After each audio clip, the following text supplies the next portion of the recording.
경제의 흐름을 이해하려면 경제 용어부터 제대로 알고 있어야겠죠. 지금부터 보클래스를 통해 경제 관련 용어나 개념에 대한 궁금증을 함께 풀어보겠습니다. 안녕하세요. 저는 고민지 조사혁입니다. 안녕하세요. 설범용 과장입니다. On the schedule we announced in December. Thank you. We'll go to Steve Matthews at Bloomberg. Surveyed economists and we found 과장님, Federal Open Market Committee, 줄여서 FOMC. 이 뜻 좀 알려주세요. 네, FOMC 회의는 간략히 말해 미국의 통화 정책을 결정하는 회의라고 보시면 될 것 같아요. 우리나라의 경우로 보면 한국은행의 통화 정책 방향 결정 회의와 유사하다고 보시면 될 것 같습니다. 그래서 금융시장이나 기업들은 물론이고 소비자 입장에서도 관심을 가질 수밖에 없겠네요. 네, 그래서 FOMC 회의도 주목을 받고 있죠. 과장님, 그런데 경제 뉴스를 보면 미국 연방준비제도가 FOMC 회의에서 어떠한 결정을 했다, 이런 내용을 자주 볼 수 있는데요. 본격적으로 FOMC에 대해 얘기하기 전에 먼저 이 연방준비제도가 무엇인지, FOMC 회의와는 무슨 관련이 있는지 알아봐야 할 것 같아요. 우리나라에 한국은행이 있듯이 세계의 모든 나라에는 중앙은행이 존재하는데요. 미국에도 당연히 중앙은행이 있겠죠. 그런데 우리나라와는 그 형태가 좀 다른데요. 미국은 연방준비제도가 바로 중앙은행의 역할을 하고 있습니다. 줄여서 연준이라고 부르죠. 이름이 조금 특이한 것 같긴 한데 어떤 점이 다른 거죠? 연준은 크게 세 가지 핵심 조직으로 나누어 볼 수 있는데요. 우선 총 12개 지역으로 구분하여 각 지역 금융기관의 유동성 안정을 위한 대출을 제공하고 발권, 지급결제 업무를 담당하는 연방준비은행이 있어요.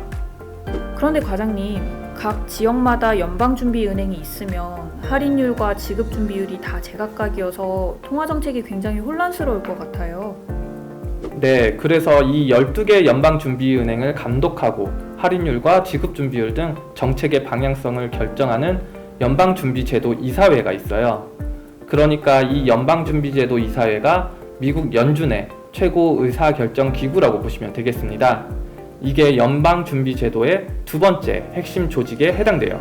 혹시 경제뉴스에서 정말 많이 언급되고 있는 제롬 파월 의장이 바로 연방준비제도 이사회의 의장인 건가요?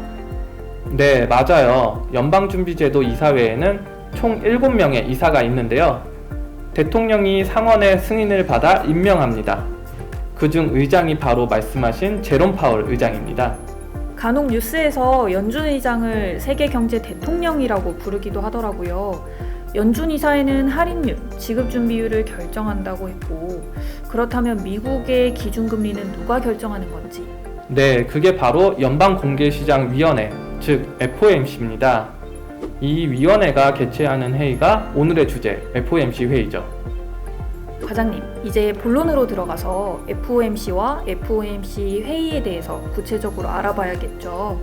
네, 먼저 FOMC부터 말씀드리자면 FOMC의 가장 중요한 역할 중 하나가 바로 공개시장 운영 정책을 결정하는 것인데요. 공개시장 운영이란 중앙은행이 공개시장에서 국공채 등 증권을 사고 팔아 이들 기관의 자금 사정을 변화시키고 이를 통해 금리나 통화량을 조절하는 것을 말합니다.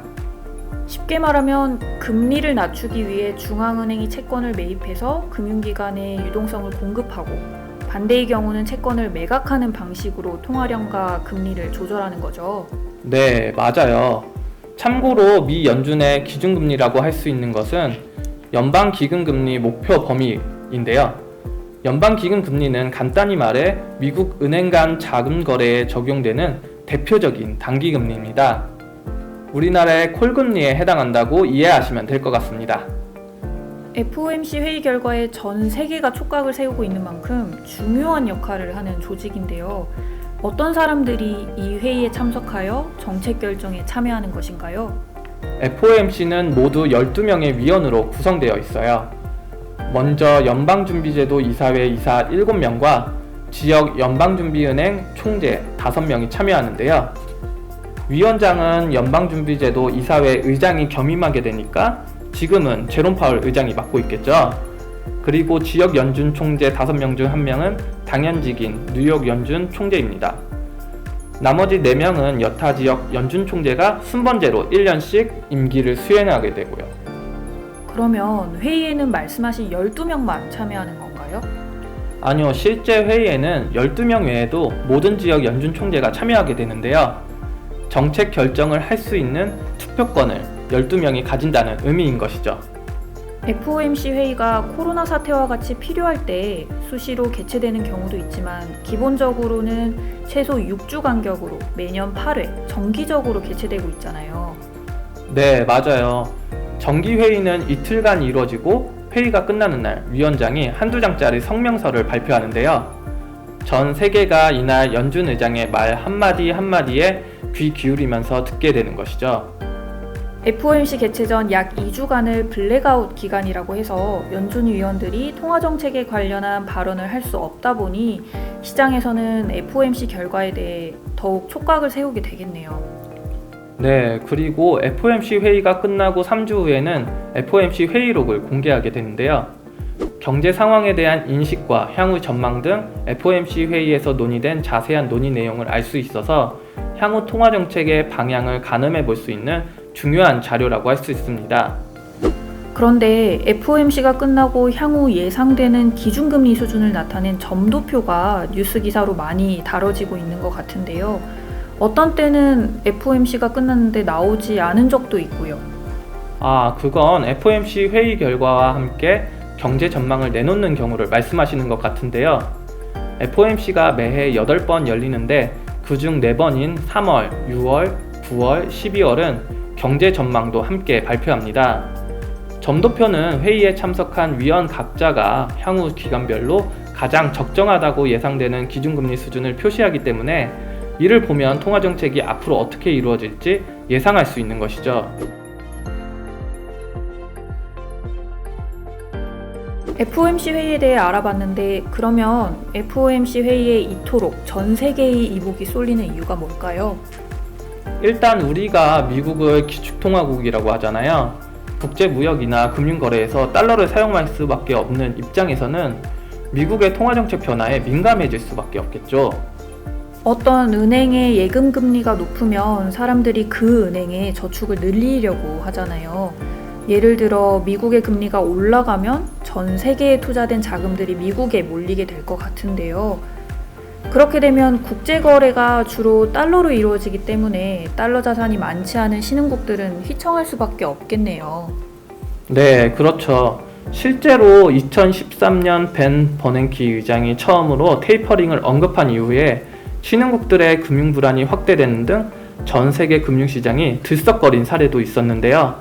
참고로 이런 현상을 긴축 발작, 영어로는 테이퍼 텐트럼이라고 하죠. 그렇다면 최근 세계 금융시장은 FOMC 회의의 어떤 부분에 특히 주목하고 있을까요? 네, 최근 우크라이나 사태처럼 세계 경제의 불확실성이 큰 상황인데도 미국 경제는 성장세가 확대되고 높은 인플레이션에 대한 우려가 지속되고 있는데요. 이로 인해서 금리 인상이 언제 또 어느 정도까지 이루어질지 관심이 집중되고 있는 상황이라고 할 수 있습니다. 그렇군요. 앞으로 미국의 경제정책 방향이 우리 경제에도 영향을 미칠 수밖에 없기 때문에 꾸준히 관심을 갖고 지켜보는 것이 좋겠네요. 오늘은 미국의 중앙은행 제도와 FOMC 회의에 대해 자세히 알아봤는데요. 보클래스는 다음 시간에도 경제를 이해하는 데 도움이 되는 경제 용어와 개념을 가지고 유익한 얘기를 나눠보는 기회를 또 마련하겠습니다. 감사합니다.